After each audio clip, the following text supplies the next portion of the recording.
Hey Liverpool fans, have you seen the latest release? At AnfieldIndex, we've teamed up with LiverpoolFC to announce that the brand new 24-25 LFC Nike home kit and anthem jacket are out now, and they're hotter than ever. The brand new kit pays homage to the legendary Rome 1984 side, featuring sleek pinstripe detailing that brings a touch of history to our modern game. Whether you're cheering from the Kop or watching from home, you'll feel the spirit of the Reds coursing through every stitch. The best part? You can grab yours today. The new kit and training range are available in official stores, online, and through the LFC store app. Don't wait, order now and be ready to show your Liverpool pride in style. Get your hands on the new 24-25 LFC home kit and anthem jacket today. Let's make this season unforgettable. You'll never walk alone. It's done. Connor McDavid! It's not real! The goal of the year, Panarin! part of the past. The celebrations, forgotten. The history, Vegas Golden Knights! history. We're back to a blank slate. Clean ice. All that matters now is what happens next. The Stanley Cup playoffs. Eastern Conference Final begins Wednesday.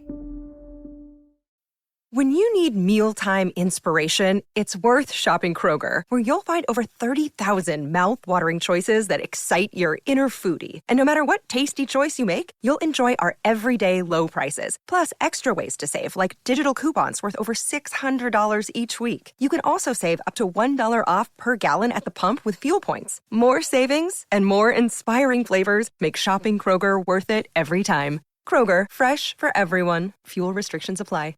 Thanks for choosing this free Anfield Index podcast. If you'd prefer to listen to this or any of our other shows without adverts, then now's the time to check out Anfield Index Pro. With AI Pro, you can supercharge your entire listening experience. You'll not only get all of our podcasts without the ads, but you'll have them far faster with our Quick Publish feature available exclusively for subscribers. AI Pro also puts you in the heart of our sound studio, with an option to listen to many of our shows live and interact with the podcasters in real time as the shows are recording. Upgrading couldn't be easier. AI Pro is available on all popular podcast platforms, and we have our own apps for Apple and Android. Just head on over to AnfieldIndexPro.com and get started today. Hi, welcome to the last UP of the season in game review terms. It's me, and here's Bart. Say hi, Bart.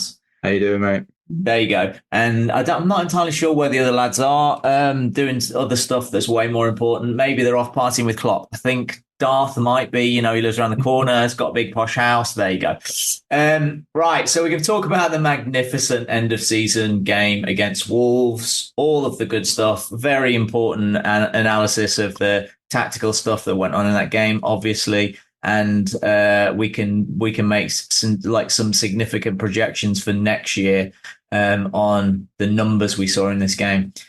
Well, at the end, I want to kind of cover all of the good stuff that we saw and felt. After with just me and Bart, because no one else wanted to do it apparently. So Bart, let's go through the team lineups, dude. So for us, as I think we have said many times on the pod, when in doubt, Klopp does generally go with his lieutenants, doesn't he? He generally goes back to experience. So Robbo Fit comes in at left back, and then it's the same side as played. Forgotten Villa away, wasn't it? Spurs. So, yeah, it was the same side as Spurs. Oh, sorry. Yeah. Sorry, same side as Spurs. Yeah. So your midfield of Endo, Mac, Elliott kept his place over probably Dom being the high profile and CJ and Grav on the bench. Front three, again with Nunes still on the bench. Cody and Mo to support Diaz. And then Verge with Robbo and Trent either side of him. And Kwanzaa, who again is his fourth in a row now with Konate. Yeah, fourth in a row. Yeah. So pretty big statement, I would say, and backed up with some of the stuff that's in the Athletic tonight. That him, Konate, Dom, and one other need to think about themselves over the pre-season effectively. So that's something to take care of. Wolves, I'm not going to start pronouncing the names for you, but they changed the keeper. So they brought back their first choice keeper. I think he's been injured. A couple of changes at the back. I think Doherty dropped out, and they had I think Kilman, Gomez, and Bueno in the back line in a sort of a 3, but looked like a 5 at times. Bellegarde, I think, started into midfield and had to drop in after the red card, I believe. I think Lamina ended up going left back. Yeah. And then your two sort of nominal sitters, if you like, in midfield of Lamina and Thiago Gomez. Up front, I'm not Mateus, can't say that second name. Cunha. Pardon? Cunha. Yeah. And then Huang, which he ended up being on his own up front, didn't he? So, yeah. Largely, I think Wolves, from what I've seen of Wolves, seems a fairly familiar setup for them away from home, should we say. He's come to Liverpool to effectively not get beaten, hits on the counter. So whilst we can get away with non-specifically analytic talk here, what do you reckon about what has driven the sudden, after Everton, right? Maybe the season's done at that point. After Everton, everyone thought the season was done. There's nothing left to play for, basically. Crystal Palace kind of did that, didn't it? But Everton, we fucked it. And we had 5 changes after the Everton game, bombed a load of lads out that hadn't been performing so well. And from then, in the 4 games that followed that, we've had 1 non-enforced change. Yeah. One non-enforced change out of 44 team selections. Like, that is, Klopp only ever done that in the first block of games in his tenure. Yeah, before the international break, normally comes back after pre-season, plays the same lads, doesn't he? Yeah. Traditionally, what he does. I don't think, did he do it this year? No, he did he? Not so much, because we had a bunch of injuries already. Yeah. So he was making 2.6 changes per game in the first block, which is the fewest of any block of the season by miles. And he ends up with whatever. I don't know what that is. I mean, he makes 4.6 changes per game over the rest of the season. Yeah. So I don't know. I think, you'll know this better. You're close to the players at the moment, but the Euros is around the corner. Is there an element of some of them saying, season's done, I want to play the Euros? That sounds incredibly selfish on their part, but I don't know. Because Jota is another one that is rumoured to be fit, but hasn't played a part since. Jota's only been in team training for 5 days. Right. Okay. So it's not like he was available for 2 weeks or anything. So the only ones that have been available, kind of coming back from injury for more than 5 days, that didn't have a game. The ones that have been sat on the bench. Conor Bradley's been sat on the bench twice, but he was coming back from injury, and we got Trent and whatever. Joe Gomez has only started once, but that was enforced. Joe's only started once in 6 weeks. After having a massive purple patch of place that he'd be in first choice, or effectively first choice, and then flip round and Robbo's got his place back. Where Trent's got, and Trent, that aligns with Trent coming back. Yeah, true. Costas as well has he been fit for a while, Costas? And not been involved? Oh, yeah, Costa's done. Yeah. Costas started. Costas came on at half. He started the Europa Atalanta game. Yeah. And he got dragged off at half time, didn't he? We were garbage. It wasn't his fault, but we were mostly garbage. And that's literally his only start since the FA Cup against Southampton in January. Yeah, and then prior to that, was it probably Arsenal at home when he did his shoulder? Was that maybe? Before that, it was that's right. Yeah, Arsenal. Yeah. So he is out of the mix, out of the selection mix for sure. So why? Yeah, maybe CJ's been on the bench without getting picked. To be fair to CJ, he hasn't looked his usual on the pace self, should we say? Effervescent self. No, yeah, you're right. But I would caveat all of this with training is the most important thing, blah, blah, blah, blah, blah. Since the Everton game, we've had full weeks of training. Yeah. We've just had a game a week, basically, haven't we? Just train. So if you're going to practice, if you're going to increase fitness, even it will be during these times. So I just find it interesting that this is the team. Is this a team that he's decided upon, that this is his best team to practice now? And we got some big money buys that aren't in that team. I know. I have to say, I find the Canate, maybe there's some stuff in the rumours swirling around about travel to and from France and that kind of stuff. Maybe that's some of the stuff, but I don't know. That's just conjecture. I find that really odd that he's not even been in the rotation. You know what I mean? He's not even... No rotation anymore. It's just... No rotation. Virgil, but he's not even coming on from... You know what I mean? He's not even covering... We're basically playing this kid full-time as he's a first teamer, which, as you will look at his minutes, he's probably well above what he should have been playing this year, right? But Kwanzaa has played the second most full games of any of our centre backs. Yeah. That's crazy. Which is crazy. He's played 23 full games. No one else has played that apart from Virgil. And in his debut season, that's just, you know, and you remember the first time he comes on against Newcastle away, where down's 10 men, Virgil's been binned off in the shower, and he gets pulled on to try and protect her, keep it at 1-0, wasn't it, at the time? And you're thinking, what a baptism. And he won't play again. And then he's now played, as you said, the second most appearances with VVD. I mean, it's crazy. That's ahead of the first season for him. But even if you consider that, Ibu's only missed 6 games injured. Yeah, this is what I mean. It's just, like Dom, I think kind of, again, do I think it's right? That's different to what I think. He's clearly... And we've said for numerous times, he's done the most amount of minutes at various times during his career. Has he done more than he's ever done in his career? I can't remember what you said last time, but we basically blew him out. Yeah, no. So halfway through the season, he'd already played 70 minutes, 70% of his time. So for me, there's an understanding there. I'm like, okay, I can kind of get why we've not used him as much. Do I think we should use him more than 10 minutes a time? Yes, I think we should. You know, I think I said at the weekend, I'm surprised he didn't come on earlier, like the previous game he came on for a token. It seemed like a token sub at the moment rather than coming on. It was interesting at the weekend he came on and played left wing, which is where he plays for Hungary, which I thought was an interesting change up. Again, I don't know why you haven't been trying experimenting with that with no pressure for the last sort of 5 games, but by the by. But the Canate thing, I find it bizarre. All the others I can kind of in my head work out. Okay, I can see a reason.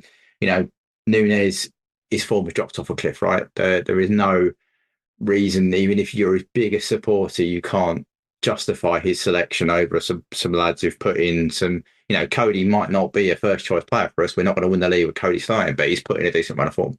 You know, there's no reason why you would drop Diaz, although we can say his output's not been great, but he still carries the ball more than anybody else. He looks up for it. He's put a decent run of form in for Diaz. So I can completely see why Núñez hasn't got a sniff in the front line, you know. But Dom, as I said, I can kind of understand that if you were trying to manage a load and maybe one of the Euros. But the Canate thing, I just find mind-blowing. I don't understand why he's literally not played. He's played 89 minutes more than Kwanzaa. Yeah, but I mean, the last block of games, he's literally not played. It's interesting. I'm not remotely annoyed about it. I'm just curious. No, I think it's fascinating. Given that it was never my first choice. I always preferred Matip. I still prefer Joe Gomez. But Klopp obviously doesn't prefer Joe Gomez to play centre back. And there was a period where he was talked about as like the second coming of Desai or something. And I can see his qualities, absolutely see his superhuman qualities. And it seemed that Klopp was in on it as well, until he wasn't. And it's not like there was a big glaring gaffe or anything. He didn't have a Lovren couple of weeks. He just suddenly he was rotated as he has been all season, midweek weekend, and then all of a sudden he's done. That's it, and he's just gone with you lads didn't make a mistake, so you get in the next game. It feels like that's what happened. It's interesting. It's really interesting, and he's gone with another, like we said last game, he's gone one pace midfielder game. Yeah. I'm not knocking any of the lads, all right? Not knocking it, but it's still... It's not my favourite. If the world has paid any attention, my taste is typically around lightning fast lads, or girls. There's no gender issues here. I just like rapid players, and if those, so I'm excited by rapid players, and then my judgment will be influenced by outcomes. But at first, rapid, and Ibu is rapid, so he's exciting. And I think, to be fair to you, so there is a rationale in having a rapid, physically able midfield. Generally, the sides that have that win the Premier League. Robbo has the highest top speed of anybody in our team. Yeah, do you know what I mean? But you look at City, might be many things, but their midfield is athletic. It's a little bit slower this year than before because Age is catching up with their injuries. But they have an athletic midfield at the top of the pomp. Arsenal, completely power hungry with Rice coming in, powerful athlete, tall, athletic. Around even Havertz, tall, athletic, gets around now, mobile as a unit, and they're the two above us. They're the markers above us. Yeah. If you look at below, Newcastle, Bruno's not exactly mobile, but they've got powerful units playing in those midfield areas. So I continue to see that. Wenger did it back when he bought Arsenal. He bought Vieira and Petit and didn't need to play in midfield. Powerful, skillful, athletic midfielders won the league. I think there is a large thing. Our best midfield, best. I'll put inverted commas for that. But Gini, Bab, Hendo, in our period that we've identified as being the best, at that time, athletic, mobile, powerful players. So I think there is something in that if you're going to dominate the midfield and you're not going to have £100 million technical players. Even then, I'm not sure you can win the league with a complete midfield of technical players. I don't think you can do that in the Premier League because it is a unique league. So the last... We're rambling on here specifically about Ibu and Kwanzaa, and I'm not entirely sure I care. But just to layer some data on this, the slightly different type of player, I think we significantly miss Matip over the course of the season in possession as a threat. He provides 7.8 progressive meters per touch, and Ibu's is 5.2. Kwanzaa's is 2.2. And Kwanzaa's the passer, isn't he? He's not a carrier of the ball, right? But he also doesn't pass the ball forward mostly. No, it's that. Though he has the most assists, he has the most goal involvements of those three centre backs as well, which is fascinating. So we already took way. Have you got his switches there? He does do the right. He hasn't made a single switch or opt to switch this season. Okay, but it seems to be anyway. Doesn't matter. But I thought he had the ability to go across, like VVD goes left to right, isn't he? But I thought, it would be great if we played. I think we've tactically stopped doing it for some reason. I don't know why. I don't particularly like it. So we got the midfielders. We've got what? I don't need a VPN. I've got nothing to hide. This is what I used to tell myself before I hooked up with LibertyShield.com. Not only is my home internet now fully encrypted, but I can now access all the websites I want, whenever I want, and do so from absolutely anywhere. As a Liverpool fan, I love to know I can now watch every match, regardless of whether it's on UK TV or not. My Liberty Shield VPN makes sure nothing is blocked and guarantees me super fast streaming speed throughout that match. You can get connected right now with their software package, which includes a 48-hour no-obligation free trial and instant access to their apps for Apple, Android, Fire TV, PC, Mac, and Android TV. Or go a step further like I have and get one of their pre-configured VPN routers. These small but powerful devices allow you to easily connect every device in your home to VPN, making it the perfect solution for smart TVs, Mac boxes, and games consoles. Visit LibertyShield.com today and use coupon code AIVPN25 to get 25% off at checkout. We're going to have to talk about Harvey at some point in this game, but what was the outcome of the team selection from match summary perspective? Yeah, I'll do top line because largely the rest of it's irrelevant because of the red card, to be honest with you. But so top line, interestingly, I've only got Liverpool at 62% possession, which is interesting considering, we spent, 70 odd minutes, 11v10, right? Yeah. Field tilt is not a shock, 90 versus 10 as an overall. And generally, if you do break that down, there's hardly any period where Wolves get anywhere near going above. I think there's a couple of 20s in there, but generally we are 80 or above for nearly every segment of the game in terms of field tilt. Again, not surprising when, they basically lost the man, backed off. Touches, I've got 796 versus 479. So again, not a shock. I think this was on comms, and I wanted to check with your knowledge, but 36 shots from us is the highest amount in a Klopp game. Is that right? It's not the highest amount in Klopp game, it's the highest amount of the season. Right. Okay. So off target 12, on target 13.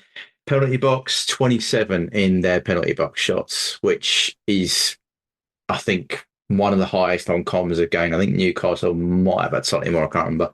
They only had 3. We had 7 big chances, and annoyingly, they had 1. So they had 4 shots, and one of them was a big chance. I'm like, this is still a fundamental issue of this side, right? Even in a dead rubber game, we still give up a big chance. It was a dead rubber game when nobody cared. We ran 103 kilometres. They ran 93 kilometres. Yeah, but it drives me insane. It's like these fundamental basics that we still can't do. Anyway, but Emma, XG, I've got 4.85, which I believe's lower than some of the models. There are some models that are 7. Yeah, which I think's a little. This is so 4.85 is Opta.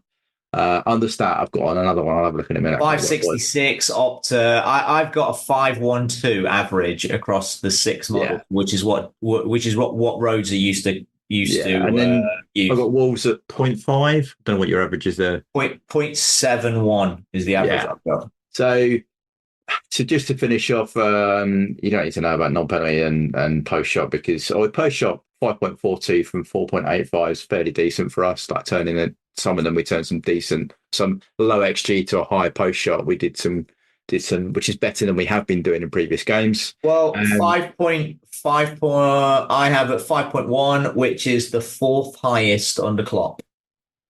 Yeah, so two of which were this season. That's good. EPV, we're back up to 350% conversion for this game. Again, largely probably down to the cardage, and we dropped them down to 100%, 105, sorry. So we kept them below that magical 150% conversion. Pass success, we're in the 90s. I mean, that's not a big shot. We spent largely in the low passing chains. Just to finish off, if you really wanted to know, what we should have scored is 4-0 or 5-0 in terms of probabilities, with the next one being 5-1 or 6-0. So there you go. For us to only score 2 out of this game, again, is probably an indication of how this season's gone, if we're being frank. We were 98% to win the game. So that's probably the match summary for you. How crazy is it that just to underline what you said about big chances, right? The non-shot, the XT. So I have XT back to 2000 to the 17-18, the year Mo signed, right? So that is 390 something games. There are 24 occasions when we conceded less XT. And we were playing against 10 men for nearly the whole game. Yeah. In a game they didn't care about. And it was low, but there were 28 times when it was lower. That's crazy. This is the fundamental issue with this side, right? And whatever system you think we're playing, but it just seems a bit bizarre that we've still done that. It blows my mind that we're still doing that. I know, because Wolves literally, after the red card, they basically didn't care. I'm not sure they cared at any point, but there's no incentive for them at any moment. No. They're playing a lot of lads. I don't know. It's not even talked about on TV anymore, but a lot of the lads are playing for moves. Yeah, but that's the kind of thing with that lower level club. Sounds the clubs down the lower end of the table, the players who think they want to move or near the end of the contract, will be using this time to demonstrate, put themselves in the window, right? That's just they've got a bunch of lads who are decent players that could, like Cunha could get, absolutely, he could play top six. So could Al-Nouri, maybe even for us. So could Gomez. Lamina's been talked about in the past. I would think Wang's been all right as well. Yeah, Wang, whatever his name. Yeah, he seems a good lad as well. So So I find it interesting. We got a lot of freak numbers in this game with non-shot and XT and post shot in this game. So to tell you one thing I noticed the passing was boring, but between the two halves, we switched to almost entirely medium length chain. So that's between 5 and 10 passes in the second half. Okay. First half, it's our usual kind of a little bit low, as in 30% in your 0 to 5, 38% in your next stage up, and then the medium is where we switch. Is only 8% the first half. We switch to 40% in the second half, which is sorry, that's 10 to 15. Sorry, but yes, we switched it up to a longer game in the second half.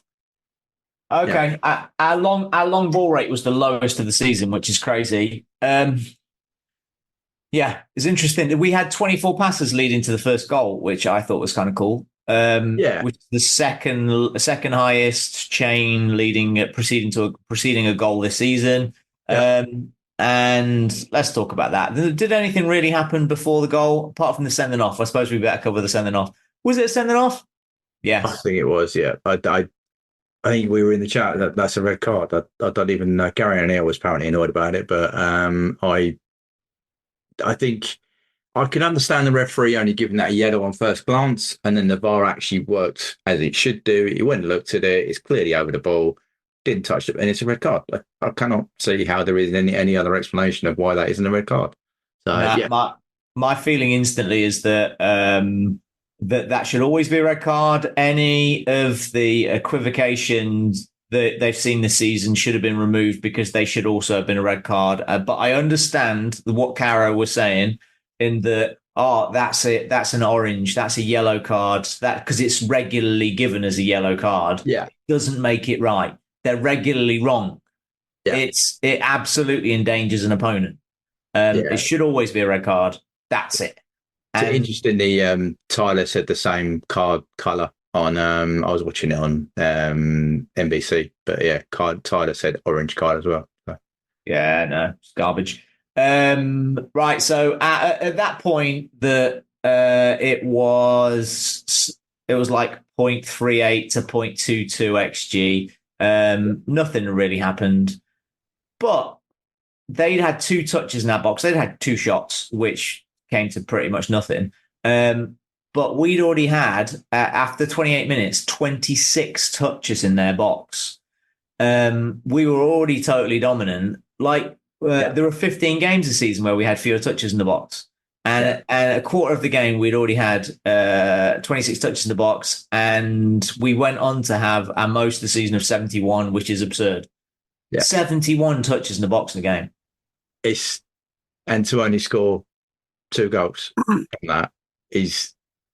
Yeah, that's just absolutely insane. So I actually didn't think I thought we were, like you just said, I thought we started pretty well, to be fair. I thought we had apart from VVD taking a shot from 20 yards on 15 minutes. I thought we were well set. I thought Robbo was playing the inside out run, if you know what I mean. The left hand triangle was working well. Robbo was getting in the box, putting balls across. I generally thought, okay, this is interesting. I know Wolves weren't really at it, but it was still interesting to see us create. We didn't really create a lot, but yeah, from the red card, the XG chart just goes up and up and up and up.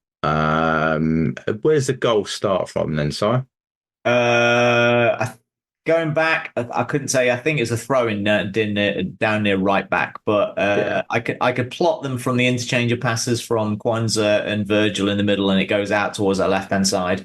And some nice rotations, which involved Mac, and then Mac went ahead of the ball. By this stage, it got to Harvey on the right-hand side, a little interchange with him and Mo. There were Kwanzaa pushed forward. and we had 7 lads in the box at that point and 2 on the edge. Mental.